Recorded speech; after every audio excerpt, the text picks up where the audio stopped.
Today is day 10 of reading the Bible in a year. Today we're going to be reading from Genesis chapters 25 and 26 and the first part of Matthew 9.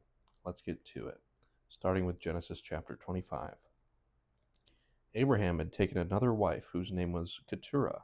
She bore him Zimran, Jokshan, Medan, Midian, Ishbak, and Shua. Jokshan was the father of Sheba and Dedan. The descendants of Dedan were the Asherites, the Letushites, and the Lemonites. The sons of Midian were Ephah, Epher, Hanok, Abida, and Eldah. All these were descendants of Keturah. Abraham left everything he owned to Isaac, but while he was still living, he gave gifts to the sons of his concubines and sent them away from his son Isaac to the land of the east. Abraham lived 175 years. Then Abraham breathed his last and died at a good old age, an old man and full of years, and he was gathered to his people. His sons Isaac and Ishmael buried him in the cave of Machpelah near Mamre, in the field of Ephron, son of Zohar the Hittite, the field Abraham had bought from the Hittites. There Abraham was buried with his wife Sarah. After Abraham's death, God blessed his son Isaac, who then lived near Beer-lahai-roi. This is the account of the family line of Abraham's son Ishmael, whom Sarah's slave, Hagar the Egyptian, bore to Abraham. These are the names of the sons of Ishmael, listed in the order of their birth. Nebaioth, the firstborn of Ishmael, Kedar, Adbeel, Mibsam, Mizma, Duma, Massa, Hadad, Tema, Jetur, Naphish, and Kedemah. These were the sons of Ishmael, and these are the names of the 12 tribal rulers according to their settlements and camps. Ishmael lived 137 years. He breathed his last and died, and he was gathered to his people. His descendants settled in the area from Havilah to Shur, near the eastern border of Egypt, as you go toward Ashur, and they lived in hostility toward all the tribes related to them. This is the account of the family line of Abraham's son Isaac. Abraham became the father of Isaac, and Isaac was 40 years old when he married Rebekah, daughter of Bethuel, the Aramean from Padan Aram, and sister of Laban the Aramean. Isaac prayed to the Lord on behalf of his wife because she was childless. The Lord answered his prayer, and his wife Rebekah became pregnant. The babies jostled each other within her, and she said, "Why is this happening to me?" So she went to inquire of the Lord. The Lord said to her, "Two nations are in your womb, and two peoples from within you will be separated. One people will be stronger than the other, and the older will serve the younger." When the time came for her to give birth, there were twin boys in her womb. The first to come out was red, and his whole body was like a hairy garment. So they named him Esau.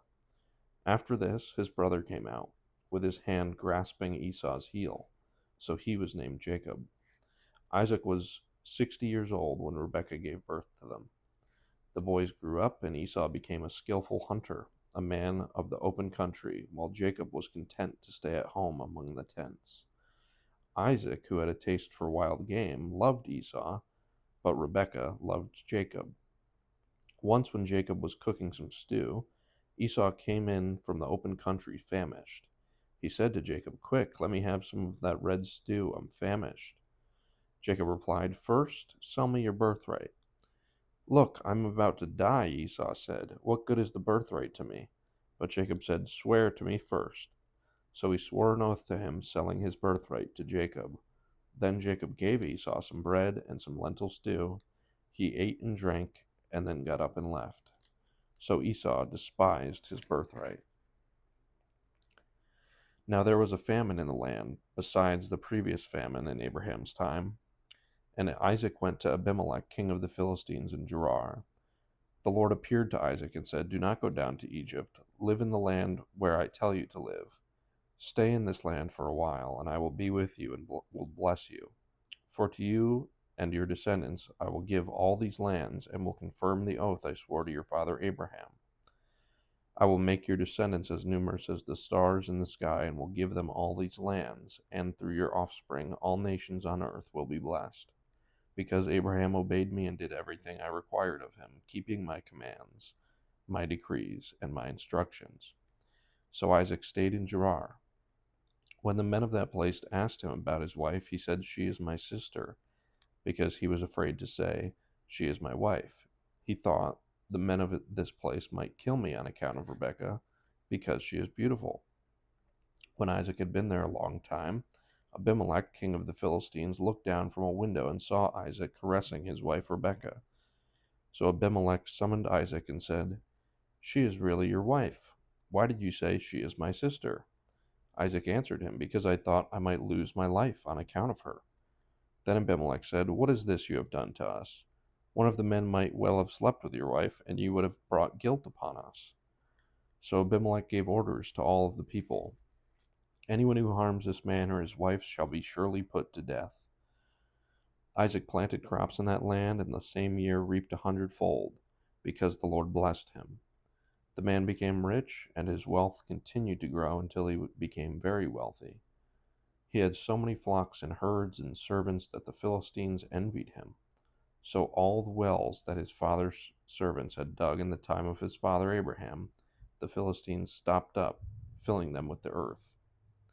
Then Abimelech said to Isaac, "Move away from us. You have become too powerful for us." So Isaac moved away from there and encamped in the valley of Gerar, where he settled. Isaac reopened the wells that had been dug in the time of his father Abraham, which the Philistine had stopped up after Abraham died, and he gave them the same names his father had given them. Isaac's servants dug in the valley and discovered a well of fresh water there. But the herders of Gerar quarreled with those of Isaac and said, "The water is ours." So he named the well Esek, because they disputed with him. Then they dug another well, but they quarreled over that one also. So he named it Sitnah. He moved on from there and dug another well, and no one quarreled over it. He named it Rehoboth, saying, "Now the Lord has given us room, and we will flourish in the land." From there he went up to Beersheba. That night the Lord appeared to him and said, "I am the God of your father Abraham. Do not be afraid, for I am with you. I will bless you, and will increase the numbers of your descendants for the sake of my servant Abraham." Isaac built an altar there and called on the name of the Lord. There he pitched his tent, and there his servants dug a well. Meanwhile Abimelech had come to him from Gerar with Ahuzzath, his personal adviser, and Philcol, the commander of his forces. Isaac asked them, "Why have you come to me, since you were hostile to me and sent me away?" They answered, "We saw clearly that the Lord was with you, so we said, 'There ought to be a sworn agreement between us and you. Let us make a treaty with you that you will do us no harm, just as we did not harm you, but always treated you well and sent you away peacefully. And now you are blessed by the Lord.'" Isaac then made a feast for them, and they ate and drank. Early the next morning the men swore an oath to each other. Then Isaac sent them on their way, and they went away peacefully. That day Isaac's servants came and told him about the well they had dug. They said, "We found water." He called it Sheba, and to this day the name of the town has been Beersheba. When Esau was 40 years old, he married Judith, daughter of Beeri the Hittite, and also Basemath, daughter of Elon the Hittite. They were a source of grief to Isaac and Rebekah. All right. We're going to be reading Matthew chapter 9 up until verse 17. Matthew chapter 9. Jesus stepped into a boat, crossed over, and came to his own town. Some men brought him to a paralyzed man lying on a mat. When Jesus saw their faith, he said to the man, "Take heart, son, your sins are forgiven." At this, some of the teachers of the law said to themselves, "This fellow is blaspheming." Knowing their thoughts, Jesus said, "Why do you entertain evil thoughts in your hearts? Which is easier to say, 'Your sins are forgiven,' or to say, "Get up and walk." But I want you to know that the Son of Man has authority on earth to forgive sins. So he said to the paralyzed man, "Get up, take your mat, and go home." Then the man got up and went home. When the crowd saw this, they were filled with awe, and they praised God who had given such authority to man. As Jesus went on from there, he saw a man named Matthew sitting at the tax collector booth. "Follow me," he told him, and Matthew got up and followed him. While Jesus was having dinner at Matthew's house, many tax collectors and sinners came and ate with him and his disciples. When the Pharisees saw this, they asked his disciples, "Why does your teacher eat with tax collectors and sinners?" On hearing this, Jesus said, "It is not the healthy who need a doctor, but the sick. But go and learn what this means. I desire mercy, not sacrifice. For I have not come to call the righteous, but sinners." Then John's disciples came and asked him, "How is it that we and the Pharisees fast often, but your disciples do not fast?" Jesus answered, "How can the guests of the bridegroom mourn while he is with them? The time will come when the bridegroom will be taken from them. Then they will fast. No one sews a patch of unshrunk cloth to an old garment, for the patch will pull away from the garment, making the tear worse. Neither do people pour new wine into old wineskins. If they do, the skins will burst. The wine will run out, and the wineskins will be ruined. No, they pour new wine into new wineskins, and both are preserved."